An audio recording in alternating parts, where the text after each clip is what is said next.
A deep dive into historical context. The wind, sharp as shattered glass, scoured the walls of Ethelberg. Captain Lyra Vex stared across the ravaged market square, the stench of burnt timber and desperation thick in the air.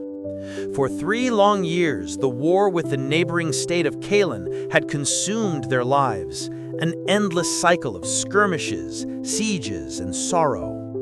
But tonight, a truce held, a fragile silence punctuated only by the distant, weary cries of gulls. "Why, Finn?" she muttered to her second-in-command, a young man whose eyes held the vacant look of a veteran twice his age. "Why are we even fighting? Caelan used to be our trade partner, our friends." Finn didn't look up from sharpening his dagger, a nervous, habitual gesture. "It's the stone, Captain. The heart of Ethel." Lyra knew the story, of course, but Finn's voice, devoid of the usual patriotic fervor, compelled her to listen. The flashback, 200 years ago. The heart of Ethel wasn't a gemstone.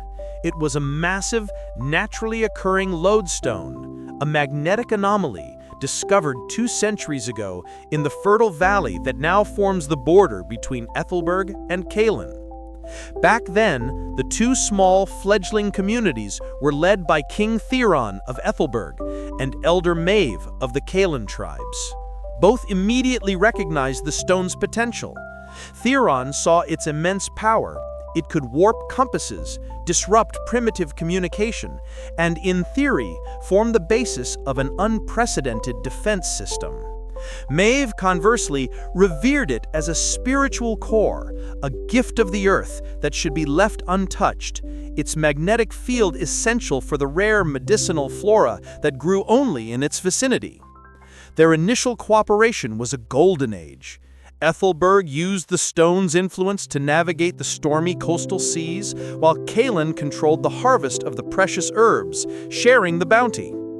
But King Theron's successor, King Alaric, was an ambitious zealot. He didn't want influence. He wanted control. He commissioned a vast quarrying operation, intending to physically move the heart of Ethel onto his side of the border and weaponize it. Elder Maeve's great-great-great-grandson, Chief Rylan, begged him to stop, explaining that moving the stone would destabilize the entire valley ecosystem and poison the medicinal herbs. Alaric scoffed, accusing the Caelan tribes of hoarding their resources. The ensuing conflict, the War of the First Tides, lasted barely a month. Ethelberg, with its superior stone-aided navigation, crushed the Caelan resistance and successfully seized the lodestone, pulling it a few kilometers onto their land. The victory was hollow. As Chief Rylan predicted, the displacement irrevocably damaged the land. The medicinal flora withered and died. Caelan's economy collapsed, and their people starved. Ethelberg grew rich and powerful, but their victory was built on the slow, systemic destruction of their neighbors' livelihood. The present. Their great-grandmothers starved, Captain. Finn whispered, his eyes finally meeting hers, filled with a terrible clarity. We taught them that the only thing stronger than their faith in the earth was our greed. The current war isn't about land or resources anymore. It's about 2 centuries of pent-up, righteous hunger for justice. Lyra looked at the ruins of her city, the endless cycle of violence finally making a terrifying, tragic sense. Caelan wasn't seeking to conquer Ethelberg. They were seeking to be repaid for a 200-year-old crime, an original sin carved in stone and blood. The fragile truce felt less like peace and more like a pause, a single deep breath before the final, desperate act of historical reckoning. The echoes of Theron's greed still resonated, and Lyra knew that only when the heart of Ethel was either destroyed or returned could the current conflict truly end. The air above the citadel of Aethel was not cold, but heavy. a thick, wet velvet that pressed down on the lungs, making every breath feel like a conscious effort.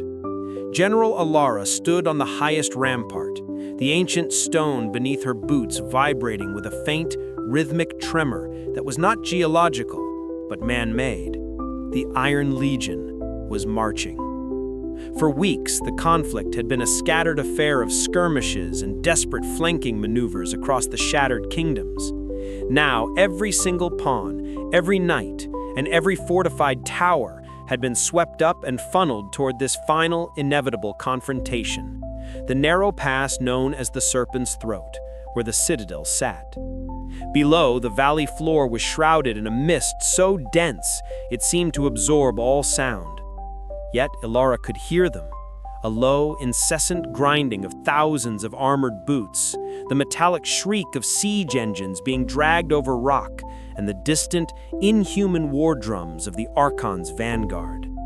Her own forces, the depleted remnants of 4 royal armies and 3 mage guilds, were arrayed in defensive lines designed not to win, but to hold the line until the last possible second. Every soldier, every civilian who had fled to Aethel was now concentrated here. This was the grand convergence, the last bastion of light meeting the overwhelming tidal wave of the dark.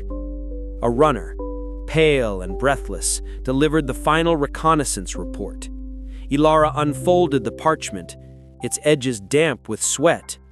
The Archon himself was leading the assault, centered on the ancient forgotten road. The legends whispered in hushed tones around campfires were true.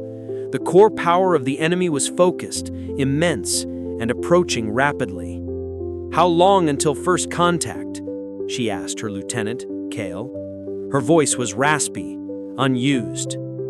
Kale's face, usually calm and reassuring, was etched with a profound weariness he could no longer hide. "An hour, General. Maybe less.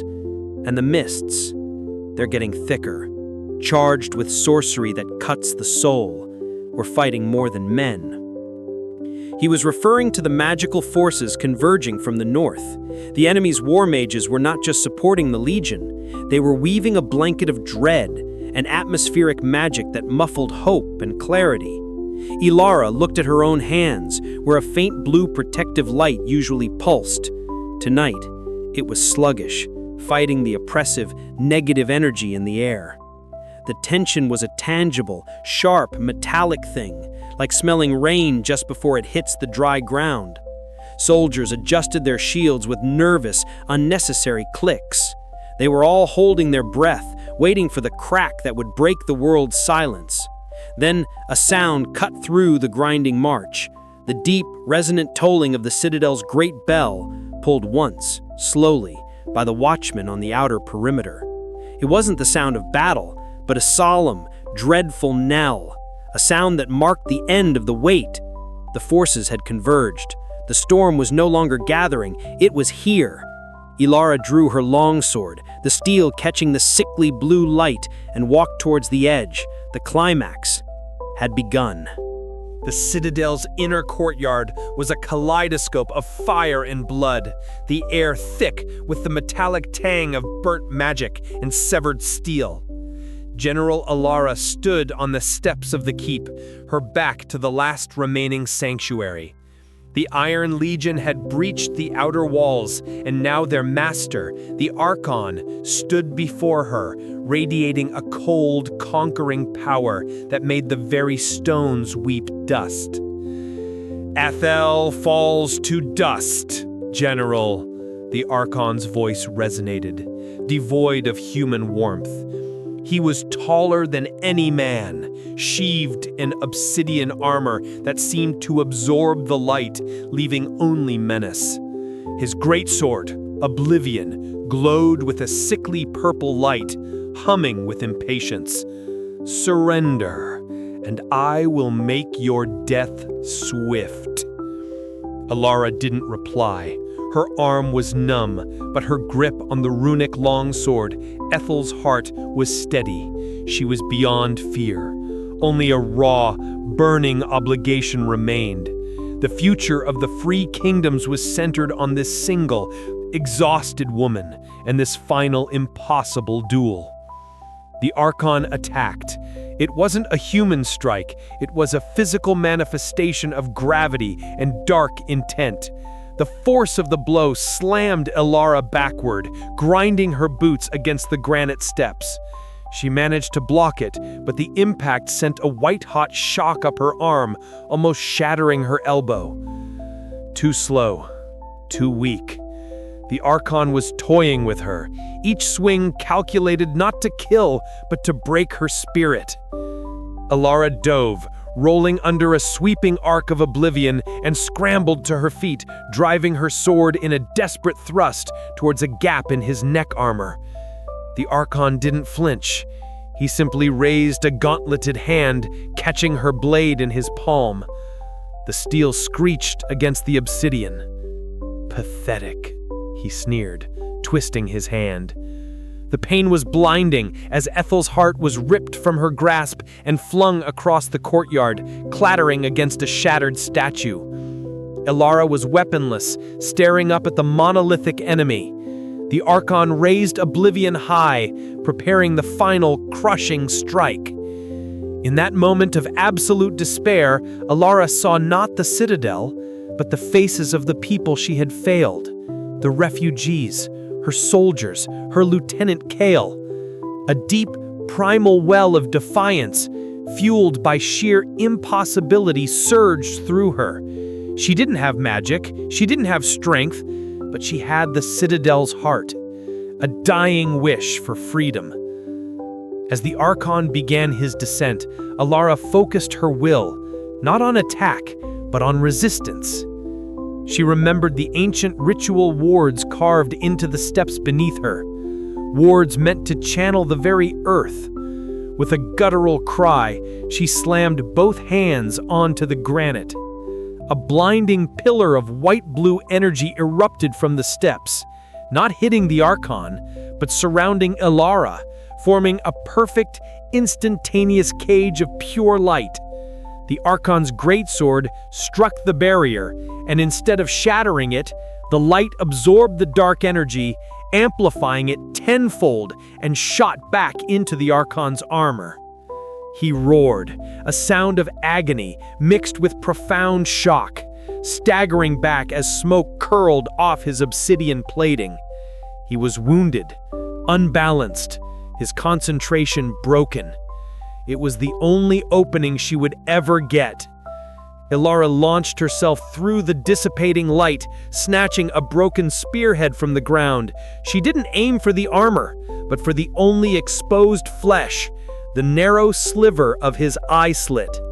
With her last reserve of strength, she plunged the shard home.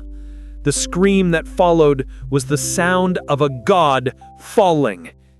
She collapsed, her body seizing, the reckoning complete.